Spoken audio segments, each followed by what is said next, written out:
Glædelig jul. Jeg har været forbi igen på jeres skole og set, hvad I har lavet. Og jeg må sige, jeg er så imponeret. Jeres kreative energi og gode idéer gør mig virkelig glad. Først og fremmest har jeg set alle de flotte og meget forskellige nisser, som I har lavet. Nogle er store, nogle er små, og nogle er runde, og andre er spisehuer. Hver eneste nisse er helt unik, og det er tydeligt, at I har lagt en masse kærlighed og tid i at lave dem.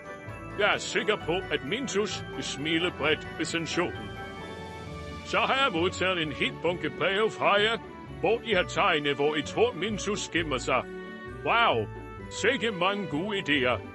Nogle af jer tror, han er på Nordpolen og hjælper med julegaverne. Andre tror, at han måske gemmer sig i et skab i SFO'en. Og nogle af jer har tænkt på magiske steder, som kun en nisse kan finde på at tage hen. Jeres tegninger og beskrivelser er så kreative, og jeg har nyt hver eneste af dem. I gør virkelig en kæmpe indsats for at hjælpe mig med at finde Mintus, og jeg er sikker på, at han kan mærke, hvor meget I tænker på ham. Men nu til dagens opgave. I skal lave en ønskeliste over ting, som I ønsker jer at få i SFO'en. I kan enten tegne eller skrive, hvad I ønsker jer.